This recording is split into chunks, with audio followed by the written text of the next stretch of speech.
तो इंडिया में इलेक्शन हो रहे हैं और इलेक्शन के रिजल्ट्स भी आना शुरू हो गए हैं, यानी रिजल्ट से ये वाजे हो गया है कि वहां पर कौन जीत रहा है। और दूसरी तरफ पाकिस्तान में इलेक्शन अभी नहीं है, अभी 1-1.5 साल पड़ा है, लेकिन इसके बावजूद इलेक्शन वाली सिचुएशन ही है। तो पाकिस्तान और इंडिया दोनों मुल्कों में जो सिचुएशन इस वक्त पॉलिटिकल सिचुएशन है उसके ऊपर हम बात करेंगे। और मेरे साथ इस वक्त मौजूद है आपके बहुत जाने पहचाने हमारे सीनियर पॉलिटिकल एनालिस्ट हैं, और इसके अलावा ये अपना एक प्रोग्राम भी करते हैं और सीनियर ब्रॉडकास्टर भी हैं। बैरिस्टर हामिद बाशानी साहब मेरे साथ मौजूद हैं। बैरिस्टर साहब, thank you so much for joining my show. Thank you ji, आपका शुक्रिया। बैरिस्टर साहब, जैसे कि मैंने ये कहा कि जो इंडिया के वहां पे तो हो रहे हैं इलेक्शन, पाकिस्तान में इलेक्शन तो नहीं हो रहे, लेकिन आज भी जो है वो जलसा हुआ, कल भी जलसा हुआ, रोजाना जलसे हो रहे हैं। वजीर आजम भी इसी तरीके से जलसे करें जैसे वो ऑपोजिशन में हो।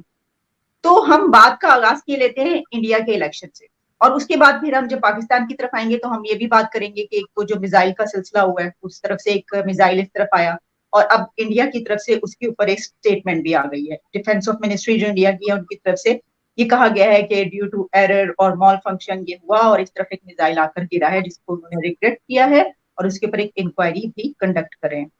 लेकिन सर, ये जो इंडिया के इलेक्शन है, इसमें जो अभी तक नताए जा रहे हैं, मैं देख रही थी कि जो 5 रियासतें, अगर आप 5 स्टेट्स की बात कर लें, तो उसमें अभी तक भारतीय जनता पार्टी यानी कि बीजेपी को ही अक्सरियत हासिल है। बीजेपी इस वक्त विनिंग पोजीशन में है, काफी ज्यादा सीट्स वो ले चुके हैं। और अगर हम पंजाब की बात करते हैं तो पंजाब में नई दिल्ली जो है, खासतौर पर आम आदमी पार्टी जो है, उसने कांग्रेस को बहुत पीछे छोड़ दिया और कहा जा रहा है कि कांग्रेस का जो गढ़ था वो उनके हाथ से निकल चुका है। लेकिन इसमें जो ओवरऑल सिचुएशन है वो ये है कि बीजेपी, भारत के prime minister mister Narendra Modi की जमात बीजेपी, भारतीय जनता पार्टी इस वक्त बहुत विनिंग पोजीशन में है। तो आप इसको कैसे देख रहे हैं सर? क्या ऐसे ही एक्सपेक्टेड था, और इसके बाद फ्यूचर का सिनेरियो क्या नजर आ रहा है? थैंक यू जी। बिल्कुल नहीं जी, ऐसी बात नहीं थी कि ऐसे ही एक्सपेक्टेड था। डेफिनेटली बहुत सारी चीज़ें अनएक्सपेक्टेड भी हैं इन इंतखाबात में। लेकिन इम्पॉर्टेंट चीज़ ये है कि इसमें बहुत सारे जो है ना वो लेसन्स हैं इंडियन पॉलिटिक्स के लिए और एज वेल एज पाकिस्तान के लिए। पाकिस्तान के लिए तो बहुत ही ज़्यादा लेसन इसमें इसलिए हैं। जो सबसे इम्पॉर्टेंट तरीन लेसन है कि आप ये देखें, इतना बड़ा वसी पैमाने पे इतनी बड़ी पॉपुलेशन और इतने दिनों का एक प्रोसेस है जो इलेक्शन का, तो उसके अंदर आपने हर तरह की जो है वो इल्ज़ामात सुने होंगे। मैनिपुलेशन हो गई, रिलीजन इस्तेमाल हो गया, नेशनलिज्म इस्तेमाल हो गया, ये कह दिया वो कह दिया। लेकिन अल्टीमेटली जो सबसे बड़ी और हैरत अंगेज बात यह है कि धांधली का कोई इल्ज़ाम जो है वो नहीं आया,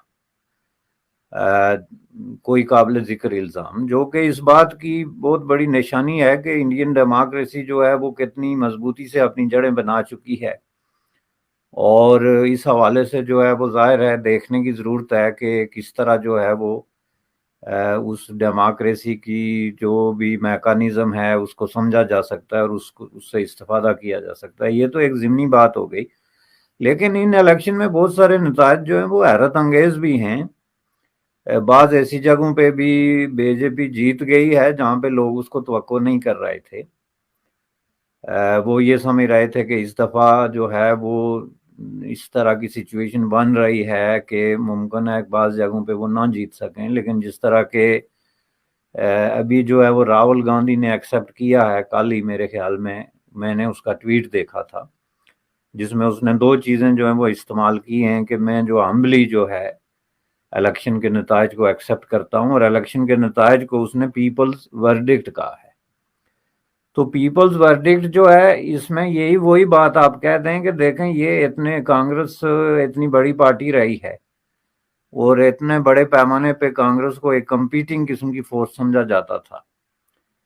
कांग्रेस की हवाले से अगर आप उस तरह हिस्टोरिकली देखें तो कहाँ पंडित जवाहरलाल नेहरू और महात्मा गांधी और इस तरह की बड़ी बड़ी जो इंडिया की असल पहचान और बड़ी बड़ी शख्सियात रही हैं, इतना लंबा अरसा जो है वो कांग्रेस ने रूल किया, लेकिन बिलाखिर अवाम ने उनको इस तरीके से रिजेक्ट कर दिया और उन्होंने बड़ा एड़ी चोटी का जोर लगाया, क़यादत के चेहरे बदलने की कोशिश की, सब कुछ किया। जिसका मतलब ये होता है कि जो किसी भी मुल्क की जो पॉलिटिक्स है ना उसके अंदर जो फरसूदगी है और फेल टू डिलीवर,